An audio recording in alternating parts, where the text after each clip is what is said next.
Você que nos acompanha, seja bem-vindo aqui no Usando a Bíblia. Você pela primeira vez também, eu sou o Júnior e eu estou aqui com o nosso encontro aqui, o nosso pequeno programa Usando a Bíblia, para ajudar a estudar junto com você e deixar a Bíblia falar mais alto, o está escrito. Hoje eu queria falar com você um assunto, que é um assunto que repercute muito, né? A salvação é pela graça ou pela lei? O que a Bíblia fala? Quando você vai no livro de Efésios, capítulo 2, verso 8 e verso 9, um texto muito conhecido da Bíblia, fala que a salvação é pela graça. Pela graça. Só que muita gente diz que não, a salvação hoje, no Novo Testamento, é pela graça.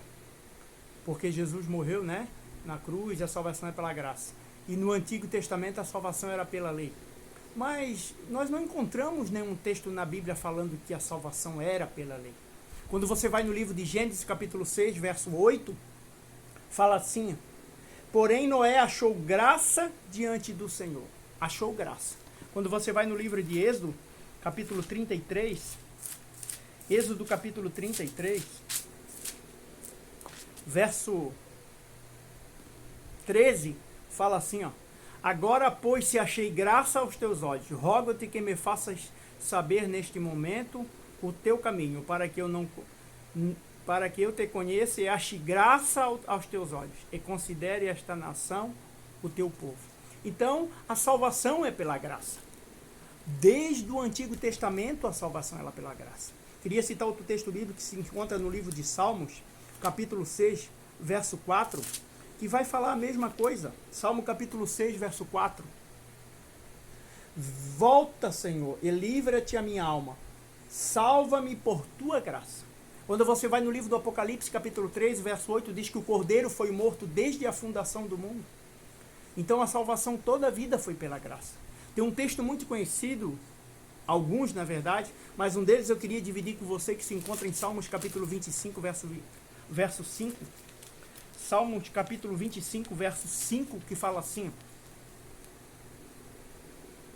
guia-me na tua verdade, ensina-me, pois tu és o Deus da minha salvação, em que eu espero todos os dias. Então a salvação toda a vida foi pela graça. O Senhor é a salvação. O Senhor é a salvação. A lei foi para guiar o povo. Uma norma. Você sabe que você tem dentro da sua casa, talvez você seja papai e mamãe, você sabe que seus filhos precisam de regras. Então o povo de Israel, mesmo com os 10 mandamentos, com os mandamentos, ainda era o rebelde. Romanos capítulo 21, capítulo 10, verso 21, diz que estiquei a mão a um povo rebelde e contradizente, mas para guiar o seu povo. Agora, a salvação toda a vida foi pela graça. Agora, tem uma coisa: a salvação é pela graça porque o que Jesus fez na cruz, ninguém pode fazer, né? Só um ser imaculado como ele.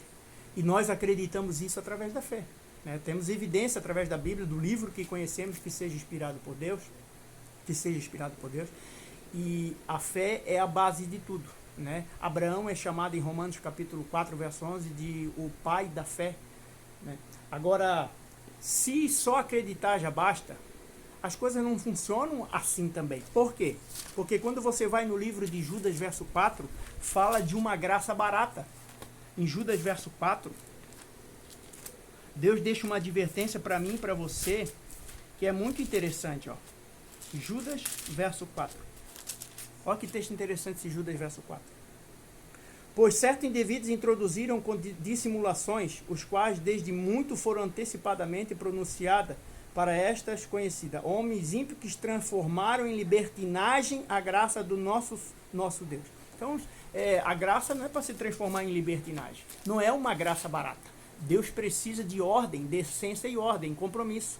E eu queria encerrar esse vídeo citando um texto que se encontra lá em Romanos, capítulo 3, verso 31, que é um texto muito interessante, ó. Romanos, capítulo 3, verso 31. Paulo diz assim, ó: anulamos, pois, a lei pela fé? Não, de maneira nenhuma. Antes, confirmamos a lei. Então, o coração convertido, ele tem que andar como Deus quer. A salvação é pela graça, um dom imerecido, mas também com obediência. Melhor é obedecer do que sacrificar, a Bíblia fala. Tá bom, querido? Estude a Bíblia. Aproveite a oportunidade. Deixe o estar escrito falar mais alto no seu coração. Um grande abraço e até o nosso próximo encontro.